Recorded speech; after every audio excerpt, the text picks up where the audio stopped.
Hey guys, Drifter here. Today I've got a trailer breakdown for you for Call of Duty Advanced Warfare. I don't usually do trailer breakdowns, but this trailer had a ton of stuff going on, from pre-rendered cutscenes to actual in-game engine cutscenes to actual in-game first-person footage of what's going on in the game. So I decided to do a breakdown for you and show you exactly all the different crazy things that are going on with Call of Duty Advanced Warfare, which, yes, that is going to be the title of the game. One of the first things you'll notice right off the bat is that Kevin Spacey is the bad guy in this game. They hired a legit Hollywood actor. Admittedly, Kevin Spacey is trying really hard in this new age media stuff, like his House of Cards deal with Netflix, and less toward the traditional Hollywood movies, but this is a big name actor in Call of Duty, rendered to look exactly like himself and playing an excellent role. So that's really cool. The next thing we have going on is that the exoskeletons are prominently featured. They are on the game's box art. They're in just about every single cutscene. If you've seen the movie Elysium, the exoskeletons are very similar to those from the movie Elysium, or maybe something like the Juggernaut Maniac from Call of Duty Ghost.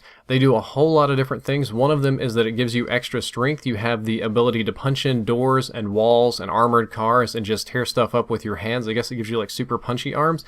It gives you some sort of a Spider-Man ability to where you can suction cup your hand to the wall, or at least magnetically stick to it and climb up the wall. You see the super jump happening several times in the trailer, people jumping much higher or farther than they should be able to. You'll also see a black visor come down several different times. I am assuming this gives you different visual modes like the Predator, or that's the explanation for your heads-up display, that in the future you will fight with a visor that has cameras that allows you to see things that you might not normally be able to see.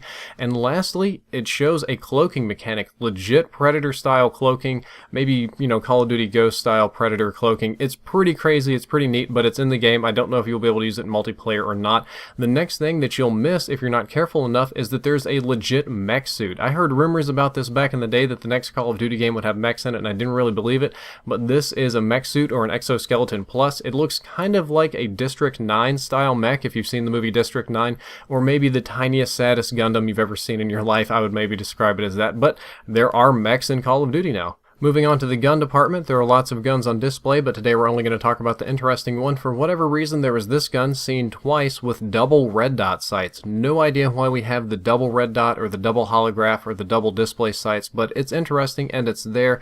There's also this scanning grenade. You see a player throw a grenade into the air, it scans the entire area and gives the layout, and then when he aims down sights, there's some sort of see-through wall gun. I'm not sure if this works in conjunction with the scanning grenade, or if this sight does it on its own, if this is single player, multiplayer, or what, but there is some sort of gun that allows you to see through walls. As if that wasn't crazy enough, there are now hover bikes in Call of Duty. They are clearly seen being drivable in campaign and in the cutscenes. I doubt these are going to be in multiplayer, but for some reason I'm totally feeling a swamp boat run a la Half-Life 2 style here in the campaign. They're definitely drivable or usable in some fashion, and not just in cutscenes.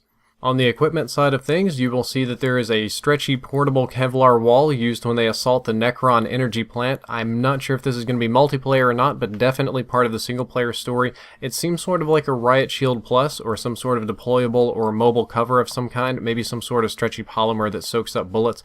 There is a railgun that you see firing. I'm assuming the player gets to fire this. And there are these spider tanks that kind of stamp around, but they really look more like AI or NPCs or cutscenes only. It doesn't look like something that you're going to be driving. As far as the story goes, it's obviously about private military contractors. The company in question here is named Atlas. They're a private military company, and I would guess that Atlas is owned by Kevin Spacey. He seems to want to kind of take over the world with this company.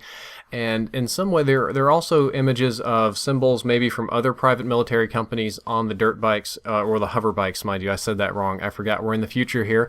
You will also see that the city is divided into certain areas with people, I would call them hobos or vagrants, hanging around the restricted access areas. There is a fight somewhere at Sector 2 Biolab Data Terminal. I don't know what that is. I don't know anything about it, but there's a biolab and a data terminal, and it has apparently been on fire at some point. The Golden Gate Bridge gets entirely destroyed in some sort of epic battle with, you can see it from different angles on the cruise ship. You can see it from the air, on the ground, but that is a big key point. Sledgehammer Games is based in San Francisco, where the Golden Gate Bridge is, or is near, if I'm not mistaken. Don't geography me, okay? I don't geography very well. Other locations, not in the US, you'll see Lagos, Nigeria destroyed and civilians slaughtered, which was kind of funny because recently, or the weekend that this trailer was revealed, there was UGC Niagara going on, which is a competitive Call of Duty event, but since people also don't geography nearly nearly as well as me. I've seen UGC Nigeria all day, every day, and I've just been wondering where in Nigeria they're playing. Apparently, next year, Lagos, Nigeria gets totally destroyed and civilians slaughtered.